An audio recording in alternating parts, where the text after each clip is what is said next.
He spent his last dollar to buy an Apache girl, but she taught him what freedom truly meant. Dust Creek, Arizona Territory, 1872. The atmosphere reeked of perspiration, liquor, and an even darker edge. Dust Creek wasn't a place designed for propriety. It had been hacked from the earth by fellows who seized whatever they desired and settled scores only when blood was spilled. The sun had vanished behind the mesas hours earlier, hurling elongated shades through the splintered panes of the Dead Lantern Saloon, where the guffaws of inebriated patrons clashed with the clatter of gambling tokens and the discordant hammering of piano ivories. Caleb Thorne entered as if he were a specter striding into flames. His footwear was encrusted with grime, his jacket frayed to threads, his features obscured under a worn-out brim. A mark sliced across his chin, a lingering knife scar from the conflict that still ached in chilly weather. He proceeded without haste, as though no other destination awaited him, which was accurate. He had squandered his final coin on toughened meat 3 days prior. Now only a single dollar remained, creased neatly, tucked away in the inner layer of his shoe. He had preserved it like a memento, not mere money. The tavern buzzed with clamor until silence fell. A shout echoed from the rear chamber and the throng divided. The area trafficker, Harlan Pike, a lofty figure in crimson braces with predatory gaze, hauled a young woman ahead by a coil of cord. She was Apache, youthful, perhaps 20. Soil smeared her features, and her lengthy ebony locks dangled in matted strands along her spine. Her wrists were tied, yet her jaw remained elevated. She uttered no shrieks, no sobs, no pleas. Her gaze burned intensely, like embers that wouldn't fade. Pike stomped a foot onto the card table and snarled. "One evening, gents. One evening with the Wild One. Top offer claims her." The crowd roared like hounds fed fresh flesh. A voice yelled, $5. Another upped it to $6. "Step up," Pike smirked. "She's full of spirit. Break her if you're able." The Apache girl stayed motionless. Her glare roamed the space, rebellious, unyielding, repulsed. Caleb did not know why he stepped forward. He only knew the way her eyes met his. Without fear, without plea, but with something else. Challenge.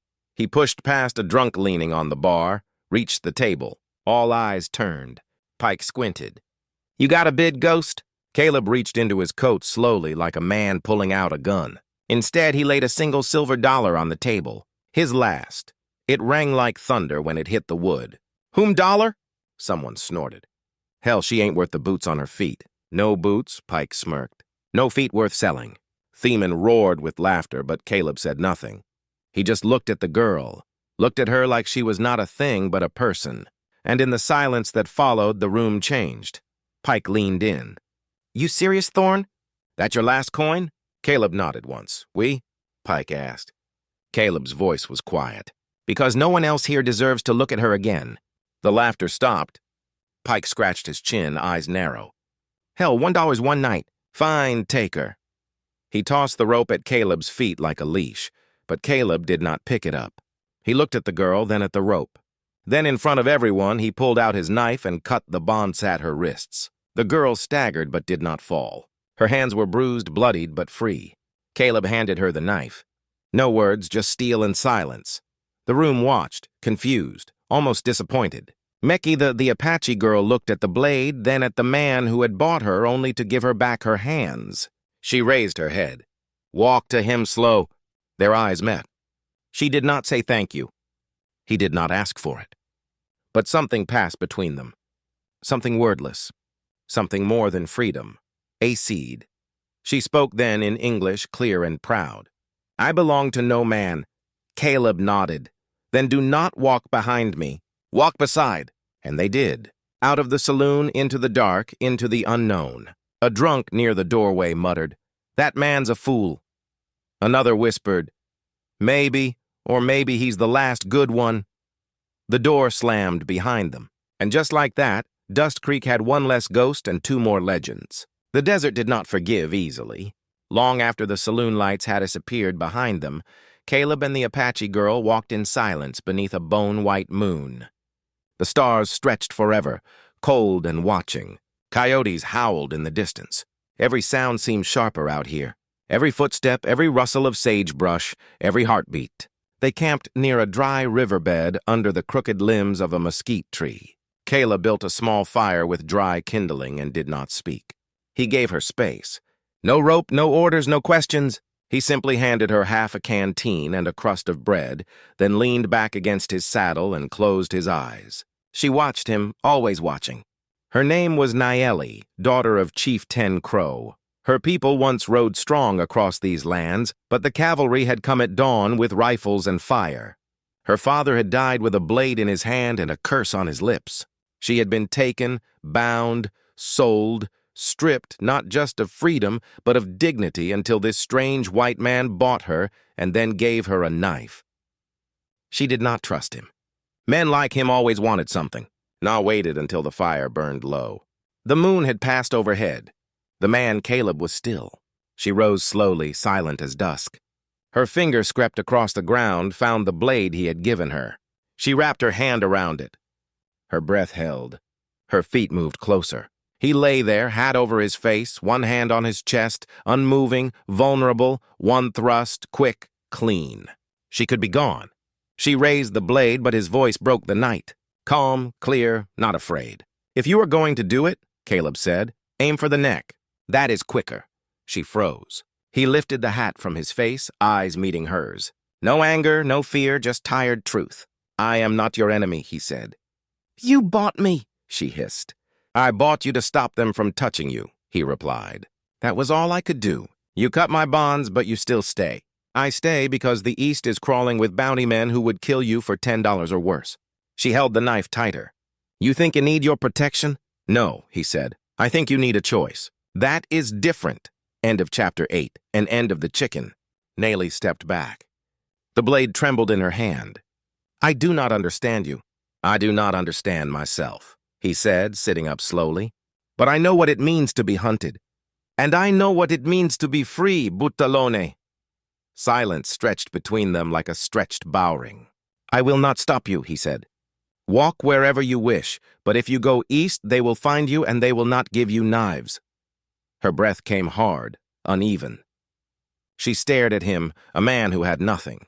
No horse, no gold, no home. And yet he offered her everything she had once prayed for in the dark. Freedom without claim.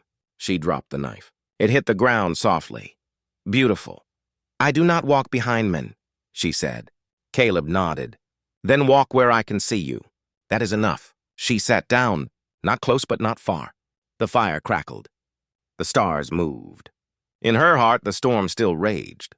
But somewhere deep inside, where memory met the soul, something had shifted.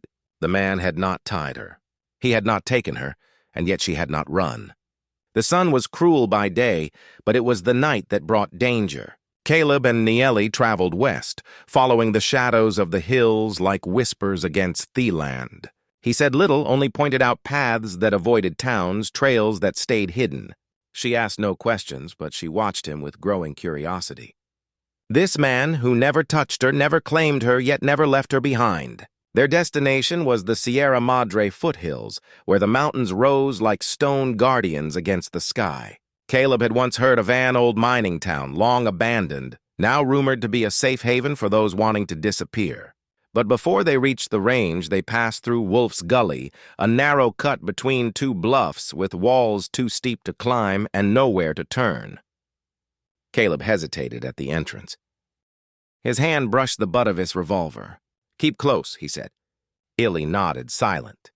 Halfway through the gully, the wind shifted. The air thickened. Then came the voice. "Well, look what the desert blew in." 3 men stepped from behind the rocks, dust-covered, rifles ready, grins too wide. One wore a Union coat, though it was torn and faded. Another had a necklace made of dried ears, bounty hunters. Caleb stepped forward, placing himself between them and Nayeli. "You look lost," the tallest one said, eyeing Nayeli. "That girl, Apache, we got orders to bring any of them in. $10 a scalp. 20 if she's still breathing." "She's not for sale," Caleb said. The men laughed. "And up to you, friend." Without warning, Caleb moved fast like he was 20 again, not battered by war and wandering. Hefered twice, dropping the man with the necklace. "Run!" he shouted. Na didn't move. Gum, she ran. The gully twisted and she ducked behind boulders as gunfire echoed off the walls. Caleb kept the others busy, drawing them deeper into the pass. He knew he would not outrun them. But maybe she would. Heifered until the chamber clicked empty. Then he ran until his legs gave out. He fell behind a rock, bleeding from the side. The world spun. From his coat, he pulled a small bundle wrapped in oilskin. Inside was a knife and a hand-drawn map, routes only he knew. He placed them gently where the trail split, a sign, a gift. Then he leaned back, eyes to the sky. At least she gets to keep walking, he murmured. But footsteps returned. Not heavy boots, bare feet, quiet, determined, nay. She appeared from behind a rock, holding the rifle of the man Caleb had shot. Her hands trembled, but not from fear, from fury. She aimed, fired. One bounty hunter fell. The last turned and ran. She dropped the rifle, rushed to Caleb. Blood soaked his shirt, but his eyes were still open.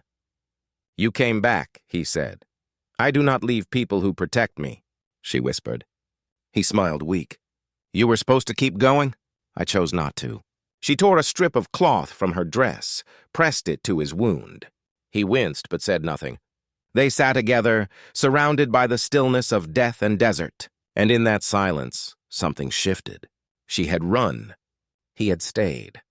But now they stayed together. The fire crackled gently, throwing long shadows across the canyon wall. Night had settled in like a blanket drawn over the desert. The stars above were sharp, bright, and infinite, silent witnesses to things the world never spoke of.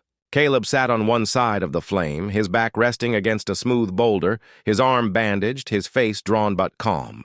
Across from him, Nayeli sat cross-legged, her eyes reflecting the fire light, her long black hair catching the flicker-like strands of raven feathers. Neither of them had spoken in over an hour. Then Caleb shifted, pulled a small piece of dried meat from his pack, handed it to her without a word. She took it, nodding once, and chewed slowly, her gaze fixed on the fire. After a while, Caleb spoke.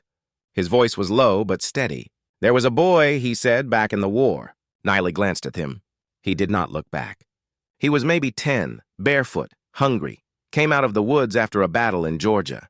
His name was Isaiah. He paused, drawing in the dry night air. He was black, freed slave, or maybe just escaped. I gave him water, food, hid him under my coat when the company passed through. Thought it was the right thing. His jaw tensed, but they found him. My captain said I was harboring a runaway. They beat the boy, told me to stand there and watch. I couldn't. I jumped in, fought back. Caleb looked into the fire like he could still see the moment. They broke 3 of my ribs, took my stripes, left me on a ditch. The boy, he ran. I never saw him again. Silence. I think about him still. Wonder if he made it, if someone else helped him, or if the world swallowed him whole like it does so many. Nayeli did not speak for a long time. Then she said quietly, "The world swallows many." She leaned forward, feeding a twig into the flame. My father was called 10 Crow. He was a chief, not because of blood, but because he carried the weight when others could not. He taught me how to track elk, how to read the wind, how to speak with the dead. Her voice caught, but she did not cry. He died in a raid. Cavalry came before sunrise, burned our tents, shot our horses. My mother died holding my sister. I watched from the rocks. My father took 3 soldiers with him before they cut him down. Her hands clenched in her lap. I swore I would not forget. Swore I would never let their ways erase ours, our songs, our names, our fire. Caleb looked across the flames at her. "You carry it well." She met his gaze. "And you? You carry ghosts." He nodded, more than I should. Another silence settled, but this time it was not empty. It was full of memory, of loss, of the strange comfort found in broken things recognizing each other. "You and I," Nayeli said softly. "We are not the same." "No," Caleb agreed. "But we are both still standing." She gave a small smile, one corner of her mouth curling like a half-forgotten prayer. Sometimes that is all a warrior can do. The fire crackled again, sending sparks into the sky. They sat like that until the embers died. 2 survivors with different blood, different gods, different grief, but the same quiet ash. And somehow, in that canyon between their wounds, the first threads of trust began to weave. The air grew thicker as they moved into the mountains, heavier with pine and memory. The desert gave way to slopes dotted with juniper and cedar. The wind colder now, more ancient. Birds circled overhead. Somewhere in the distance, a drum beat echoed faintly against the rock. Nayeli knew this land. It was not her village. That place had burned, but these ridges had once been hunting ground for her people, and in a quiet fold of the earth, near a creek that still ran clean, there remained a camp. Smoke rose in slender lines. Figures moved between hides stretched over wooden frames. Dogs barked. Children laughed, but when the centuries spotted Caleb, the laughter died. They came out with bows drawn. Nayeli stepped forward, hands raised. She spoke in her tongue, swift, urgent. The archers hesitated. Then one turned and ran back into camp. Minutes passed, then a man stepped out. He was broad-shouldered with silver hair and 2 long braids and a necklace of turquoise and bone. His eyes were sharp, tired, and unyielding. Taki, war chief of the Hidden Ashes band. He did not speak to Caleb. He looked only at Nayeli. "You were thought dead," he said in Apache. "I escaped," she replied. "And this man," he motioned at Caleb without turning his head. "He saved me." Takis's jaw tightened. "No white man saves without taking first. He took nothing. He took you from your people. That is already too much." She shook her head. "He gave me my knife." "My choice." Takis's eyes narrowed. Then at last he turned to Caleb and spoke in broken English. "You speak soft, stranger, but your skin carries the color of war. I have buried sons who bled by white hands like yours." Caleb did not flinch. "I have buried people too." Taki stepped closer. "You want to stay among us?" "No," Caleb said simply. "I want her to be safe." The war chief stared at him as if measuring the weight of his soul. Then he turned to Na. "You say he is different. But if he is not, the blood he spills will mix with ours." She nodded. "Then prove he is different. Prove your loyalty." Na's breath caught. "How?" "By doing what your father would have done to an enemy brought to our fire," Tachi said. "Kill him." The words landed like stone. Nayeli stood still, her eyes wide, her hand instinctively moving toward the blade on her hip. Taki unsheathed his own knife, walked to Caleb, handed it hilt first to Nayeli. "Do it or lead with him and never return." The circle tightened. The camp fell silent. Women peered from tents. Children stopped playing. Only the wind moved now. Nayeli took the blade in her hand. Heavy, familiar, terrible. She turned to Caleb. He looked at her without fear. "If this is the end," he said softly, "then it is yours to give." She stared at him, at the man who had not caged her, who had not asked for her heart, but earned something deeper, her faith. Her hand trembled. She stepped closer, then dropped the blade at his feet. "No," she said. "I will not kill a man who carried me through fire when no one else would." She turned to Tachi. "If that means I am no longer Apache, then I will carry my name alone." A long silence. Then from the back of the crowd, an elder woman spoke in their tongue. "The girl has spirit like her father, and the man bled for her." Another voice echoed, then another. Murmurs spread. Tachi bent down, picked up the blade, looked at Caleb. "You bleed for her once, you bleed for us all if you fail." Then he turned and walked away. And just like that, they were not outsiders anymore. But they were not home either, not yet. The blade lay between them, sharp, still, waiting. Nayeli stood with her breath tight in her chest. The desert wind lifting the edge of her cloak as if it too held its breath. All around them, the members of the Hidden Ashes band watched in a ring of silence. Some expectant, others wary, all measuring the weight of her next move. Caleb didn't move. He stood with his arms at his sides, palms open the way a man does before a firing squad. There was no anger in his eyes, no regret, just a deep, almost sacred calm. He looked only at her. "If my death gives you peace," he said, voice low but steady. "If it helps you return to your people with honor, then I welcome it." Nayeli's fingers curled around the handle of the knife. The war chief's eyes burned into her from behind, demanding resolve. This was the test of loyalty, the judgment. But Caleb did not flinch. He stepped forward not to threaten, not to flee, but simply to be close. "You do not owe me anything," he said. "I never wanted to own you, only to keep the fire in your eyes from being put out." Her throat tightened. "You are not like them," she whispered. "I never wanted to be. She looked at the blade again. It gleamed in the morning light, catching the edge of truth. Then slowly, deliberately, she knelt and placed it on the ground. Gasps rose from the crowd. Niley stood and turned, voice rising Soul could hear. This man did not come to take. He came to return what was stolen. Her eyes scanned the faces of her people. He could have left me in the gully. Could have left me in chains, but he gave me back my hands, my voice, someone muttered. He's still white, Naley lifted her chin. Then let his actions speak, not his skin. For a moment there was only wind. Then a voice cracked the silence, old, weathered, and familiar. It came from Grandmother Sochi, wrapped in deer skin and turquoise, leaning on a twisted cane. She stepped into the circle, hearies like smoke and fire combined. I remember a white doctor, she said. Long ago when soldiers came for our camp, he hid 2 of my granddaughters under his floor. He risked his life and his children's. He asked for no reward. She pointed to Caleb. Not all pale hands carry death. Murmurs spread again, this time softer, more questioning. A fielders nodded. A young warrior lowered his spear. Chief Tachi said nothing for a long time. Then he stepped forward, took the knife from the ground, and held it in both hands. He looked at Caleb. You could have fought. Could have run. I've done enough running, Caleb answered. Hackey turned the blade once, inspecting its edge. You bled for her. That blood counts for something. He handed the knife back to Nayeli. Your choice saved him. Your truth saved us all from another blind hatred. Then to the tribe, let no one speak against this woman's choice again.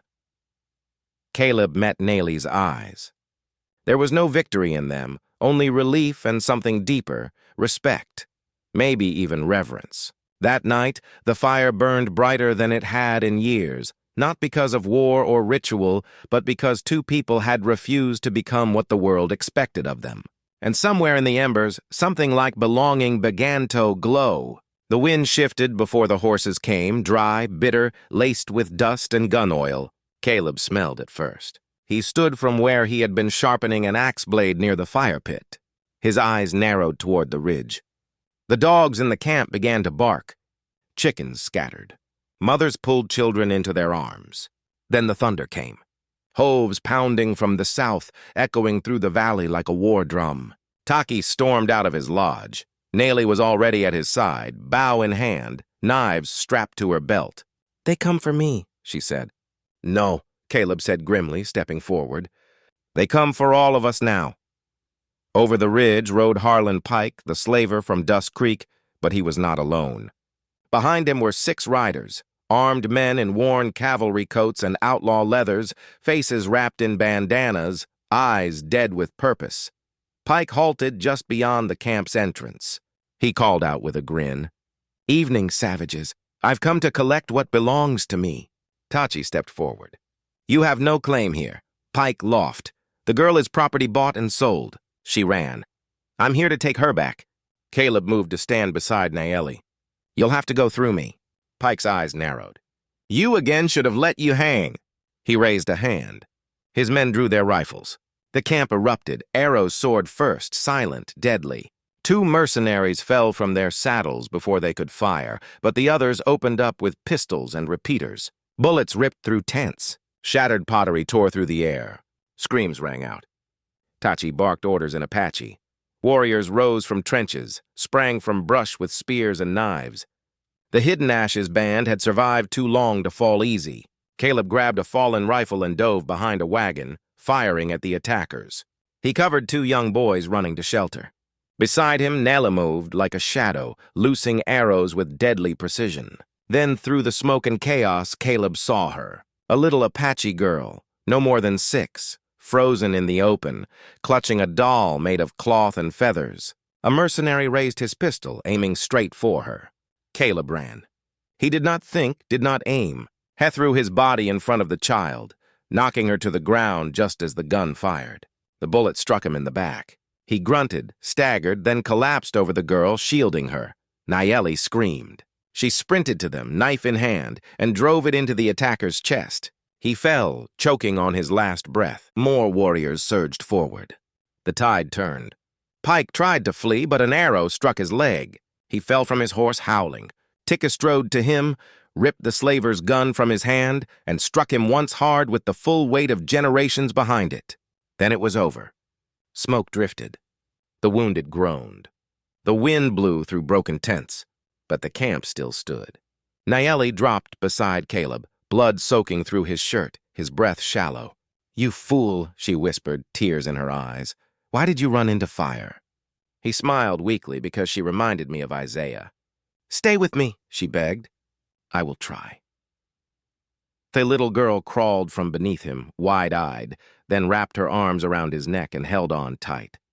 Around them, the tribe gathered. They had seen everything.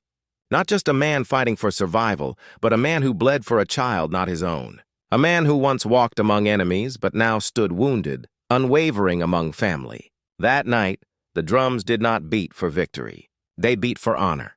The pain came first, sharp, then dull, then floating. Caleb drifted through fever, hearing voices he could not reach, dreaming of fire and wind and a little girl's eyes. Time moved strangely. He tasted water, felt cloth pressed to his skin, heard whispers in a language not his own, but kind, careful, familiar. When he finally opened his eyes, the world was golden with late afternoon light. A woven ceiling of deer hide and wood beams met his gaze. Somewhere nearby, someone sang softly, an old Apache lullaby, low and steady.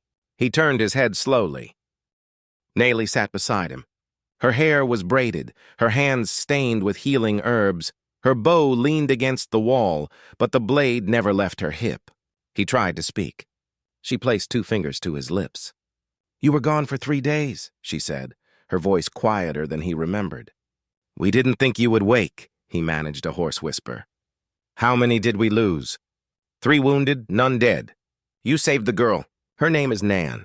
She refuses to leave your side."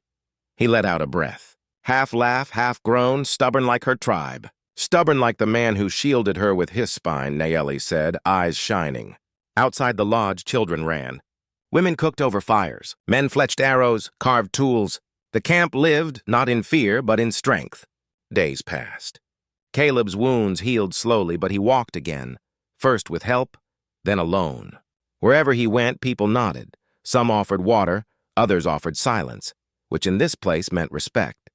One morning, Nayeli led him to ridge overlooking a wide valley. The wind was clean. Below, travelers moved along a dusty trail, some Apache, some white, some Misto. Horses rested at a newly built corral. Wooden signs marked the site in 2 languages. A simple structure stood at the center. A stable, a water trough, a shaded table. "What is this?" Caleb asked. "Our idea," Na said. "A resting post. Not a town, not a camp. Just a place to stop, to talk, to trade, to breathe. Who will run it?" "We will," she said. He turned to her. She took his hand. "You never asked me to stay," she said. "I never wanted to trap you."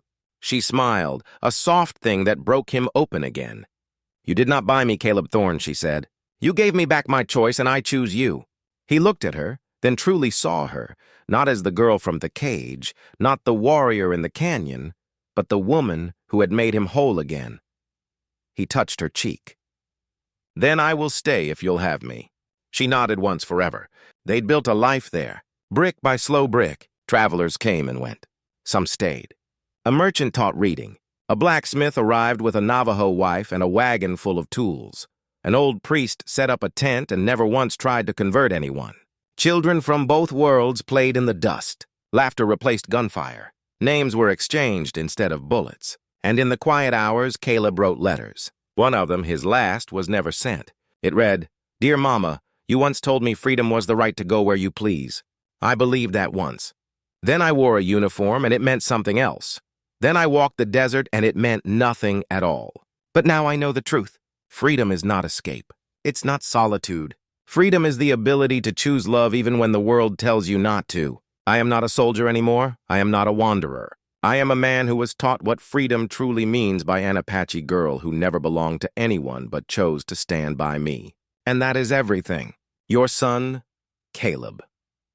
As the years passed, stories of the ridge posts spread. How once a man gave his last coin not to take but to give. How a woman of fire chose peace without surrender. And how in a land built on blood they carved a new path not with war but with love. And that, dear listeners, was the story of Caleb Thorne and Nayeli, a man with nothing left to give and a woman who refused to be owned. Yet together they discovered the kind of freedom no one could take away.